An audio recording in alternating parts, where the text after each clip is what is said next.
शुक्र के मिथुन राशि में गोचर के इस कार्यक्रम में आप सभी का बहुत बहुत स्वागत है। दोस्तों, शुक्र का मिथुन राशि में गोचर जो कि 2 मई 2023 की दोपहर 1:46 पर होगा, वैदिक ज्योतिष में सामान्य रूप में एक अनुकूल गोचर माना जाता है। शुक्र ग्रह अपनी स्वराशि वृषभ से निकलकर अपने मित्र बुध की राशि मिथुन राशि में गोचर करेंगे। और दोस्तों, मिथुन राशि में मंगल पहले से ही विराजमान है, तो यहाँ पर शुक्र और मंगल की युति बनेगी और यहाँ पर 30 मई 2023 की शाम 7:39 तक रहकर चंद्रमा के स्वामित्व वाली कर्क राशि में प्रवेश कर जाएंगे। ऐसे में संभावना है कि यह शुक्र गोचर सभी के लिए कुछ न कुछ अच्छा प्रदान करने वाला होगा। शुक्र नैसर्गिक रूप से शुभ ग्रह माने जाते हैं। यह वृषभ और तुला राशियों पर प्रतिनिधित्व करते हैं और शनि की राशियों मकर और कुंभ के लिए केंद्र व त्रिकोण के स्वामी होकर योग कारक ग्रह बन जाते हैं। शुक्र भोग और विलास प्रदान करने वाले ऐसे ग्रह हैं जिनकी कृपा आज के समय में हर कोई प्राप्त करना चाहता है। तो आइए जानते हैं दोस्तों, शुक्र क्या हैं। दोस्तों, शुक्र हमारे जीवन पर क्या प्रभाव डालते हैं।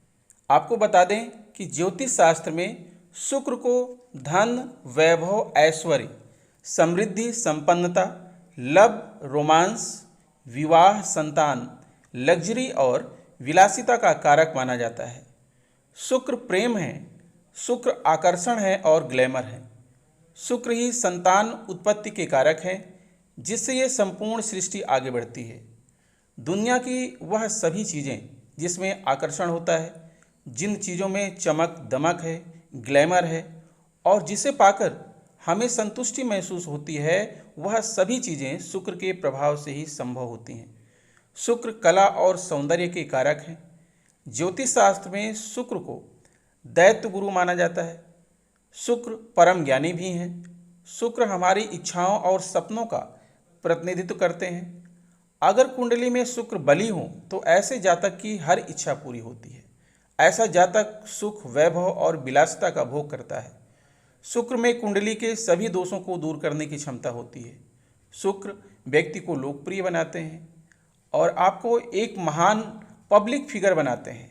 ऐसे जातक जिनकी कुंडली में शुक्र बली हो, वह सिनेमा जगत, टीवी सीरियल व मॉडलिंग के क्षेत्र में नाम, यश व अकूत धन संपदा अर्जित करते हैं। शुक्र के बिना जीवन बिल्कुल नीरस है। न धन होगा, न सुख होगा, न प्रेम होगा, न आकर्षण होगा और न ही सुख सुविधाएं होंगी। ऐसे जातक जिनके जीवन में शुक्र की महादशा या अंतर्दशा चल रही हो, जिनकी राशि शुक्र की राशि तुला या वृषभ हो, या शुक्र के मित्र ग्रहों की राशि मकर, कुंभ, मिथुन या कन्या राशि के जातक शुक्र से विशेष तौर पर प्रभावित होते हैं। शुक्र लक्ष्मी के कारक होते हैं, धन के कारक होते हैं। शुक्र बुध के मित्र हैं। शुक्र प्रेम और भक्ति के ग्रह होते हैं। शुक्र कला के कारक हैं। शुक्र आपके कला में संपूर्णता लाते हैं। संगीत, नृत्य, गायन, वादन, लेखन, अभिनय, film industry, TV serial, modelling के क्षेत्र में आप अपनी कला का प्रदर्शन करेंगे शुक्र के प्रभाव से, और यहाँ आप अपने हुनर का प्रदर्शन करेंगे। शुक्र आपका साथ निभाएंगे। विदेश में भी कला का प्रदर्शन अगर आप करते हैं तो शुक्र आपको वहाँ भी लाभ दिलाते हैं। शुक्र आपको यात्राएं भी करा सकते हैं। कला का प्रदर्शन कैसे करना है, अपने आर्ट की ब्रांडिंग कैसे करनी है, यह सब शुक्र से ही निर्धारित होता है। देश विदेश में कला का प्रदर्शन करने से आपको प्रसिद्धि और आपका नाम, यश फैलेगा और यश भी प्राप्त होगा। जीवन साथी के जीवन में सुख, समृद्धि और सौहार्द लाते हैं शुक्र। प्रेम, लव, रोमांस, दाम्पत्य जीवन में सफलता दिलाते हैं और दाम्पत्य जीवन को सुखमय भी बनाते हैं। शुभ वाणी में मधुरता लाते हैं। परिवार की वृद्धि करते हैं, संतान उत्पन्न करते हैं तथा परिवार में विवाह जैसे मांगलिक कार्य भी कराते हैं। शुक्र संतान के जीवन में तरक्की लाते हैं, संतान को जॉब या नौकरी दिलाते हैं तथा व्यापार या व्यवसाय शुरू कराते हैं। प्रमोशन और पदोन्नति भी दिलाते हैं। और शुक्र लंबे समय के लिए निवेश कारक भी हैं और आपको ये निवेश भी कराते हैं। अब बात करते हैं दोस्तों कि शुक्र का जो है विभिन्न राशियों के ऊपर शुक्र गोचर का और शुक्र मंगल युति का और शुक्र के द्वारा बनाए गए विभिन्न राजयोगों का क्या प्रभाव पड़ेगा आपके जीवन पर। दोस्तों आगे बढ़ें, इसके पहले बात कर लेते हैं कि शुक्र का मिथुन राशि में गोचर का वैश्विक प्रभाव क्या पड़ेगा। तो आपको बता दें कि शुक्र के गोचर के दौरान भारत को दक्षिण या दक्षिण पश्चिम देशों से समर्थन मिल सकता है और यह देश हमारे साथ आर्थिक और राजनीतिक संबंध बना सकते हैं। दुनिया भर में कला और कला के क्षेत्र से जुड़े लोग इस दौरान अपनी चमक बिखेरते हुए दिखाई दे सकते हैं। हवाई यात्रा के किराए में कमी होने की संभावना है। दूध, दही और पैक्ड फूड आदि डेयरी प्रोडक्ट से संबंधित व्यापार करने वाले डीलर्स और निर्माताओं को इस अवधि में अच्छा मुनाफा होने के आसार हैं। देश की आर्थिक स्थिति में सुधार देखने को मिल सकता है। साथ ही मुद्रास्फीति में भी कमी आ सकती है। शुक्र के राशि परिवर्तन के दौरान कृषि उत्पादन, रिसर्च और कृषि से जुड़ी अन्य गतिविधियों में बढ़ोतरी देखने को मिल सकती है। दुनिया भर में परफ्यूम से संबंधित कारोबार में तेजी आ सकता है। विश्व में फैशन उद्योग, मनोरंजन और मीडिया जगत काफ़ी मुनाफा कमाएंगे। शुक्र का मिथुन राशि में गोचर का एक सरल और अचूक उपाय भी आप जान लीजिए। माता लक्ष्मी की आराधना करें और महालक्ष्मी स्तोत्र का पाठ करें। शुक्रवार के दिन व्रत करें, साथ ही देवी कवच का पाठ करना चाहिए। जातक की कुंडली में शुक्र की स्थिति के आधार पर हीरा या फिर ओपल रत्न धारण करें। सफ़ेद और गुलाबी रंग के कपड़े ज़्यादा से ज़्यादा पहनें। प्रतिदिन रुद्राभिषेक करें, गाय को गुड़ और गेहूँ खिलाएं। शुक्र यंत्र की स्थापना करें और नियमित रूप से पूजन करें। आइए अब विश्लेषण करते हैं तुला राशि के जातकों की कुंडली का। तो जैसा कि आप यहाँ पर देख पा रहे हैं कि आपके सप्तम भाव के स्वामी, सप्तम भाव जो आपका मेष राशि है, सप्तम भाव के स्वामी मंगल है और यहाँ पर लग्न भाव के स्वामी, लग्न भाव जो आपका इसमें तुला राशि है, तुला राशि के स्वामी शुक्र हैं और दोनों एक साथ युति कर रहे हैं आपके नवम भाव यानी कि भाग्य भाव में।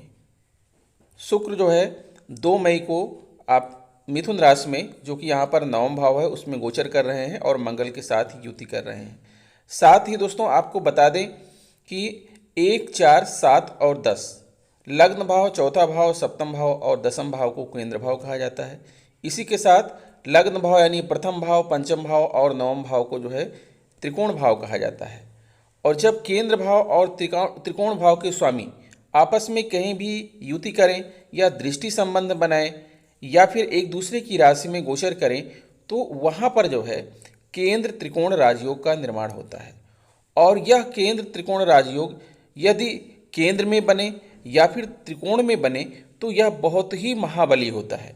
तो आप देख पा रहे हैं कि यहाँ पर जो है आपका जो केंद्र त्रिकोण राजयोग बन रहा है आपके नवम भाव में बन रहा है और नवम भाव त्रिकोण भाव है और साथ में यह भाग्य भाव भी है। तो यह आपके लिए बहुत ही बली है और बहुत ही चमत्कारिक है। आपको विशेष प्रकार के लाभ जो है आपको यहाँ पर देने वाला है, क्योंकि आपके लग्न भाव के स्वामी और सप्तम भाव जो कि केंद्र भाव है कि स्वामी एक साथ आपस में जो है यहाँ पर नवम भाव में युति कर रहे हैं। तो इस तरह एक महाबली जो है केंद्र त्रिकोण योग का निर्माण हो रहा है आपकी कुंडली में, नवम भाव में। नवम भाव जो कि आपका भाग्य भाव है, ठीक है। तो भाग्य भाव में यह युति हो रही है और साथ ही जो है मंगल और शुक्र की दृष्टि पड़ रही है आपके तीसरे भाव पर पड़ रही है। दोस्तों केंद्र त्रिकोण राजयोग के अनुकूल प्रभाव से जातकों के धन में वृद्धि होती है। जिन जातकों की कुंडली में राजयोग होता है उन्हें जीवन में सफलता मिलती है। इसके साथ ही वे अपने कैरियर में बहुत तरक्की हासिल करते हैं। जिन जातकों की कुंडली में राजयोग होता है वे दिमाग से काफ़ी तेज और मेहनती होते हैं। एक बार अगर ये लोग किसी काम को करने का सोच लें तो निश्चित ही उसे अंजाम देते हैं। साथ ही ऐसे जातक अपना जीवन खुशी से व्यतीत करते हैं और हर एक क्षेत्र में एक राजा के समान ही रहते हैं। केंद्र त्रिकोण राजयोग धन, समृद्धि, संपत्ति, सफलता, आनंद, विलासिता प्रदान करता है। यह पारिवारिक जीवन में शांति और एक अच्छा कैरियर भी देता है। केंद्र त्रिकोण राजयोग जातक के लिए भाग्यशाली माना जाता है, जिसके परिणाम स्वरूप भाग्योदय, पेशे में उन्नति, सरकारी या कॉरपोरेट कार्यालय में शीर्ष स्थान मिलता है। जिस जातक की कुंडली में केंद्र त्रिकोण राजयोग का निर्माण होता है उस जातक को जीवन में मान सम्मान, यश, धन दौलत व भौतिक सुख सुविधाओं का सभी सुख प्राप्त करता है। ज्योतिष शास्त्र के अनुसार राजयोग का मतलब कोई राजा बनने से नहीं, बल्कि यश, सफलता और समृद्धि के योग से है। अगर कुंडली में राजयोग मजबूत है तो उसे कम प्रयासों में ही अच्छा जीवन प्राप्त होता है, लेकिन अगर राजयोग कमजोर है तो उसे जीवन में सभी सुख प्राप्त करने के लिए बहुत मेहनत करनी पड़ती है। अगर राजयोग निश्चित आयु में शुरू होता है तो उस व्यक्ति को सभी सुख मिलते हैं। राजयोग की आयु का निर्धारण ग्रहों द्वारा किया जाता है। यह राजयोग जीवन भर रहता है। राजयोग की वजह से व्यक्ति को खुशियां, समृद्धि और सफलता आसानी से मिलती है। अगर कुंडली में कोई योग मजबूत स्थिति में है तो उस व्यक्ति को राजयोग का लाभ मिलता है। तो आइए जानते हैं कि शुक्र के इस गोचर का आपके जीवन पर क्या प्रभाव पड़ेगा। जैसा कि आप जानते हैं कि शुक्र जो है आपके लग्न भाव के स्वामी भी हैं, ठीक है। तो शुक्र का मिथुन राशि में गोचर तुला राशि के नवम भाव में होगा। शुक्र आपकी राशि स्वामी होने के साथ साथ आपके अष्टम भाव के स्वामी भी हैं। यह अचानक से धन प्राप्ति का हो सकता है। आपको कोई पैतृक संपत्ति या विरासत प्राप्त हो सकती है और आपका अटका हुआ धन भी वापस मिल सकता है, जिसकी आपने उम्मीद ही छोड़ दी होगी। इससे आपको बहुत प्रसन्नता मिलेगी। आपकी लंबी लंबी यात्राएं होंगी, लेकिन उन यात्राओं के दौरान किसी तरह की असुविधा भी हो सकती है। इसलिए किसी भी यात्रा पर जाने से पूर्व पूरी तैयारी से आपको लाभ होगा। जाने से पूर्व यात्रा संबंधी सभी आवश्यक दस्तावेज अपने साथ रखें। भाई बहनों के साथ आपके संबंध मजबूत होंगे। आपके पिताजी को कुछ स्वास्थ्य समस्याएं परेशान कर सकती हैं। नौकरी करने वाले लोगों के लिए यह अवधि थोड़ी तनावपूर्ण रहेगी। आपको अधिक परिश्रम करना होगा। यदि आप व्यापार करते हैं तो व्यावसायिक यात्राओं के लाभ के योग बनेंगे। आप अपनी मेहनत से अपने कार्यक्षेत्र में अच्छी सफलता प्राप्त करेंगे और समाज में मान सम्मान में बढ़ोतरी होगी। दोस्तों, इसी के साथ आपको बता दें कि नवम भाव में स्थित शुक्र जातक के पिता से अच्छे संबंध बनाता है। जातक के पिता प्रसिद्ध और धनी व्यक्ति हो सकते हैं। जातक के पिता दयालु और उत्तम स्वभाव वाले व्यक्ति हो सकते हैं। नवम भाव को धर्म त्रिकोण माना जाता है, धर्म त्रिकोण भाव माना जाता है। अतः नवम भाव में स्थित शुक्र जातक को भजन और धार्मिक गीत गाने के लिए प्रदर्शित करता है। जातक अध्यात्म की अच्छी समझ रखता है और उसे एक अति उत्तम आध्यात्मिक गुरु की प्राप्ति होती है। जातक अपने गुरु के प्रति उत्तम सम्मान रखने वाला व्यक्ति होता है तथा धार्मिक क्रियाकलापों के लिए अच्छा दान और पुण्य करता है। साथ ही धार्मिक गतिविधियों के लिए आर्थिक मदद भी करता है। नवम स्थान को भाग्य भाव माना जाता है, भाग्य स्थान माना जाता है। भाग्य स्थान में स्थित शुक्र जातक को नैसर्गिक रूप से भाग्यशाली बनाता है। जैसा कि हम जानते हैं कि शुक्र स्नातकता और धन का कारक है, इसलिए जातक धनी और अच्छी संपत्ति रखने वाला व्यक्ति होगा। शुक्र को खूबसूरती का कारक माना जाता है, इसलिए नवम भाव में स्थित शुक्र जातक को आकर्षित व्यक्ति बनाएगा। कालपुरुष की कुंडली में शुक्र द्वितीय भाव का स्वामी है और कुंडली के नवम भाव में स्थित है, इसलिए धन और भाग्य का संबंध स्थापित होता है। नवम भाव लक्ष्मी भाव का कारक है। इसी तरह लग्जरियस लाइफ स्टाइल का आनंद ले। साथ ही जातक को सभी प्रकार की सुख सुविधाएं उपलब्ध होंगी। शुक्र को जीवन साथी का कारक ग्रह माना गया है। शुक्र नवम भाव में स्थित होने के कारण जातक को जो है इस संदर्भ में भाग्यशाली बनाता है। जातक को उत्तम जीवन साथी की प्राप्ति होगी और उसके साथ उत्तम अनुरूप सुख प्राप्त होगा। नवम भाव में स्थित शुक्र जातक को विवाह के बाद उत्कृष्ट शानदार स्थिति देता है। नवम भाव को पंचम भाव का भाव माना जाता है। नवम भाव में स्थित शुक्र जातक को संशय के संदर्भ में उत्तम सुख प्रदान करता है। पंचम भाव को ज्ञान का कारक भी माना जाता है, इसलिए नवम भाव में स्थित शुक्र जातक को ज्ञानवान भी बनाता है। जातक उच्च जो है शिक्षा प्राप्त करता है। जातक को कला और शिक्षा से संबंधित विषयों में अच्छी पकड़ होती है। नवम भाव में स्थित शुक्र की दृष्टि आपकी तृतीय भाव पर पड़ रही है, इसलिए जातक मधुर और प्रदर्शन संवाद करने वाला व्यक्ति होगा। नवम भाव उत्सव का कारक है, इसलिए नवम भाव में स्थित शुक्र जातक को उत्तम उत्सव करने का मौका देता है, क्योंकि यह शुक्र के कारण जातक अपनी कला, संगीत, गायक, कविता, पाठ, धन और गूढ़ रहस्य के कारण प्रसिद्ध होगा। नवम भाव में स्थित शुक्र जातक को सरकार या राजा से धन प्राप्त कराता है और जातक का यहाँ पर अच्छा सत्कार होगा। दोस्तों, इसी के साथ आप देख रहे हैं कि आपके नवम भाव में मंगल जो ग्रहों का सेनापति है वह भी विराजमान है। तो आपको बता दें कि लाल रंग का ग्रह मंगल यह बिल्कुल नहीं चाहता कि आपका चेहरा हमेशा लाल हो। कुंडली में नवम भाव में मंगल किस तरह का प्रभाव आपके जीवन पर डालेगा, यह आपकी जन्म कुंडली में मंगल की स्थिति पर निर्भर करता है। उसी के अनुसार ही आपको रिजल्ट मिलता है। यह विश्वास हमेशा कठिन होता है कि एक अशुभ ग्रह होने के कारण मंगल जातक के जीवन में चमत्कार भी कर सकता है, पर यह बात बिल्कुल सही है कि मंगल शुभ और अनुकूल हो तो यह व्यक्ति का जीवन बदल कर रख देगा। मंगल की शुभ स्थिति में आप हमेशा मदद के लिए आगे रहेंगे। मंगल को वायलेंस, एंगर और अग्रेशन के लिए जाना जाता है। यदि व्यक्ति अपनी इन तीनों चीज़ों को कंट्रोल में नहीं रख सकता तो हर समय उसके साथ कोई न कोई समस्या लगी रहती है। मंगल को नवम भाव में स्थित होना भी शुभ नहीं माना जाता। नवम भाव में मंगल के होने से जातक के जीवन में क्या प्रभाव पड़ता है, आइए हम इसी बात को जानते हैं। नवम भाव में मंगल यह दर्शाता है कि उसके जन्म के समय भाग्य के भाव में गोचर कर रहा होता है। मंगल का यह स्थान आपके खुले विचारों वाला और अधिक क्रिएटिव बना सकता है। आप अपने विचारों को दूसरों के साथ साझा करना पसंद करेंगे। नौवें भाव में मंगल की उपस्थिति आपको एग्रेसिव बना देगी, लेकिन दूसरी ओर यह आपकी ओपिनियन और व्यूज़ को कंसिडरेशन करने में आपकी सहायता करता है। यदि आप अपनी ओरिजिनल भावनाओं को दूसरों के सामने व्यक्त करेंगे तो आप जीवन में बहुत कुछ हासिल कर लेंगे। लोग भी आपको फिर से आपके गुस्से से नहीं बल्कि आपकी भावनाओं से पहचानेंगे। नवम भाव में मंगल होने से व्यक्ति लंबी दूरी की यात्रा का आनंद हमेशा लेता रहता है।